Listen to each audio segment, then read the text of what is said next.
Banyak orang mengira konflik Palestina-Israel adalah soal agama, tapi anggapan itu keliru. Itu bukan perang antara Islam dan Yahudi. Ini adalah konflik kolonial modern yang berakar dari proyek nasionalisme, ekspansi wilayah, dan kegagalan diplomasi internasional. Selama lebih dari 1 abad, penduduk Palestina baik Muslim, Kristen, maupun Yahudi lokal menjadi korban proyek etnonasionalisme yang lahir di Eropa dan didukung oleh kekuatan kolonial. Proyek itu bernama Zionisme, dan tujuannya adalah mendirikan negara eksklusif Yahudi di tanah yang telah dihuni penduduk Arab selama ribuan tahun. Tanpa memahami latar kolonial, dinamika pendudukan, dan intervensi global, kita akan terus salah membaca konflik ini, seolah dua pihak saling menyerang, padahal satu pihak sedang membangun sistem dominasi terstruktur atas pihak lainnya. Sebelum tahun 1917, Palestina adalah bagian dari Provinsi Suriah Selatan dalam Kekaisaran Ottoman. Tidak ada negara Palestina maupun Israel, tapi ada masyarakat yang hidup di sana, mayoritas Muslim disertai minoritas Kristen dan Yahudi. Mereka tinggal di kota-kota seperti Jaffa, Haifa, Yerusalem, Hebron, dan desa-desa pertanian di sekitar Nablus dan Gaza. Hubungan antar umat di Palestina pada masa itu relatif stabil. Kehidupan religius, perdagangan, dan budaya berkembang. Yahudi lokal berbahasa Arab, tinggal berdampingan dengan tetangga Muslim dan Kristen.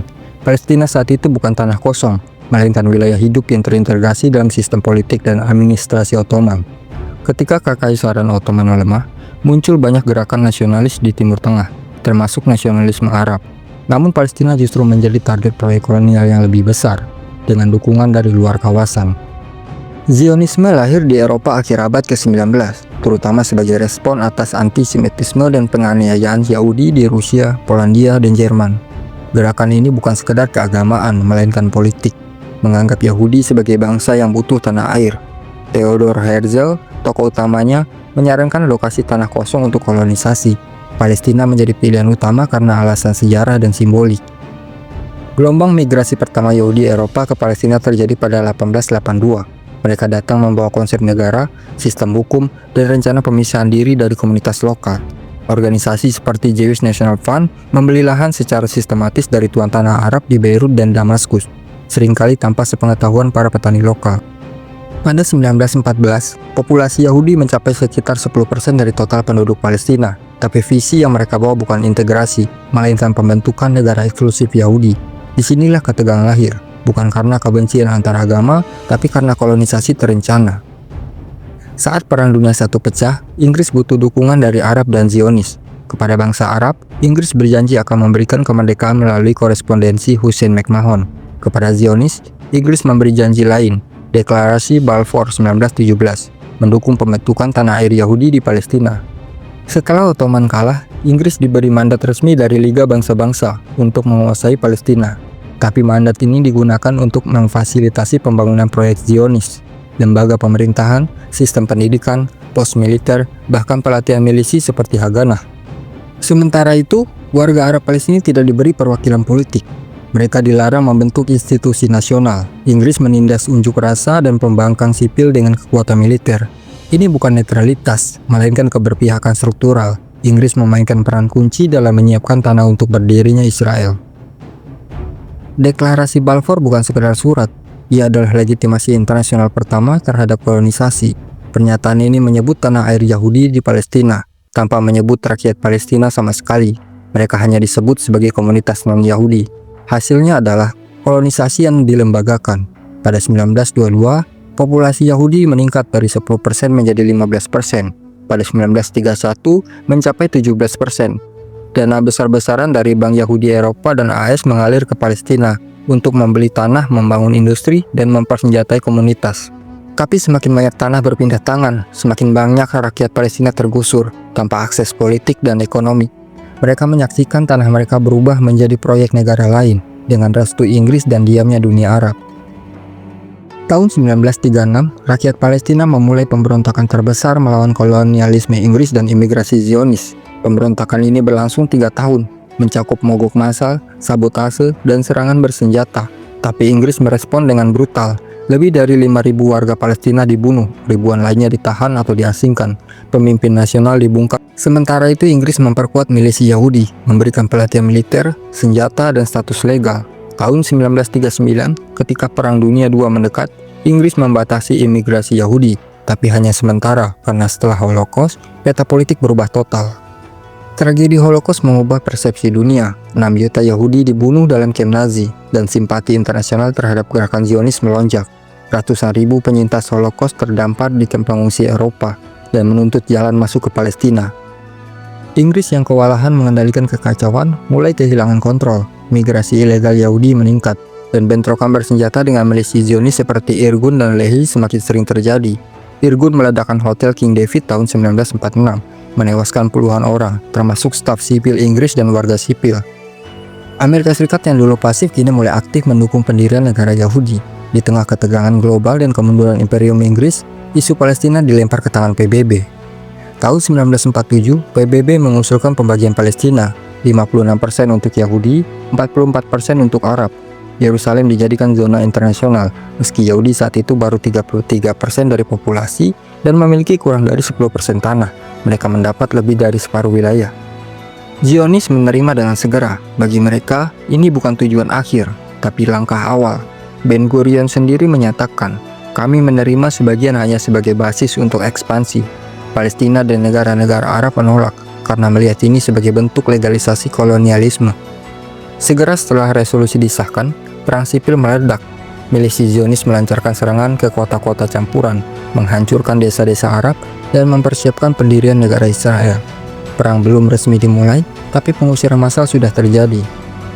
April 1948, milisi Irgun dan Lehi menyerbu desa Deir Yassin, membantai lebih dari 100 penduduk sipil, termasuk perempuan dan anak-anak. Peristiwa ini menyebar cepat, menciptakan ketakutan luas di komunitas Arab.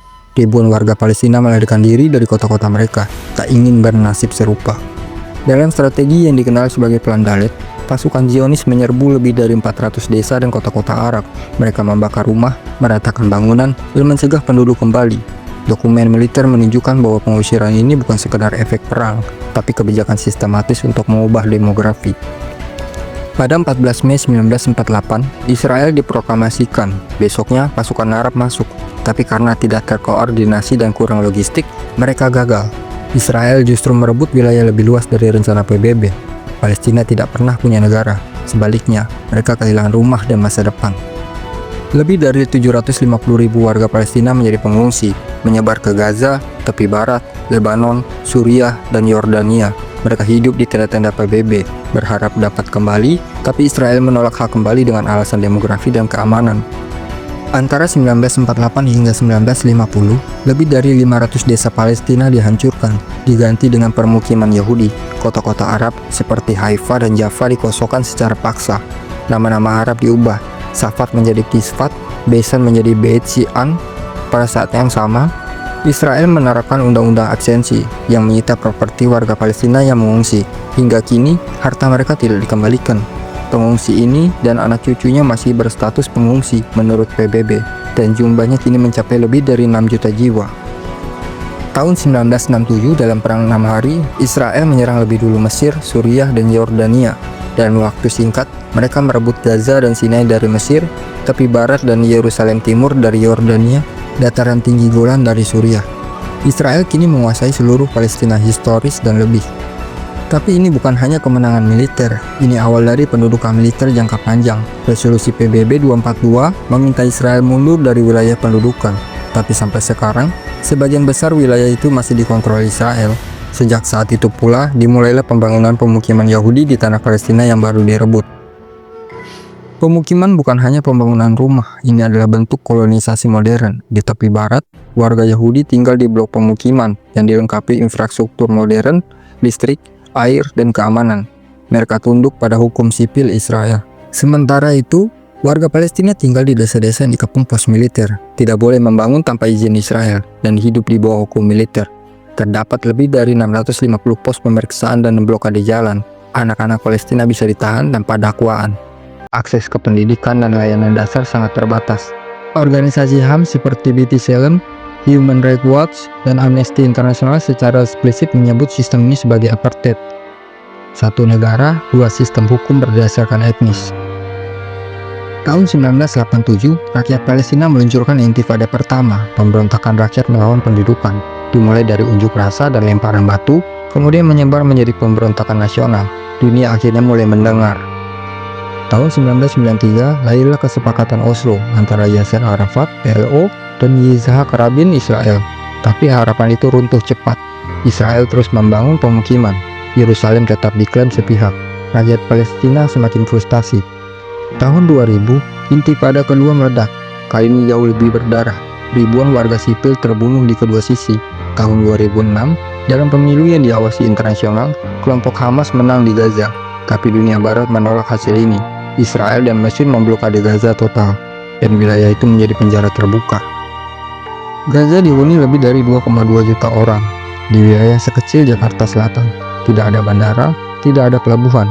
Keluar masuk dikontrol ketat oleh Israel dan Mesir. Akibat blokade sejak 2007, 97% air tidak layak konsumsi. Waktu listrik hanya 4-8 jam per hari. Sistem kesehatan kolaps, terutama saat serangan. Israel menyebut serangan ke Gaza sebagai pembelaan diri, tapi korban utama selalu warga sipil, anak-anak, perempuan, keluarga yang tinggal di gedung bertingkat atau kamp pengungsi. Siklusnya berulang, serangan, jeda, perjanjian gencatan senjata, lalu kembali dibombardir. Hari ini, antara Laut Tengah dan Sungai Yordan hanya ada satu kekuasaan, Israel. Tapi rakyat di dalamnya tidak setara.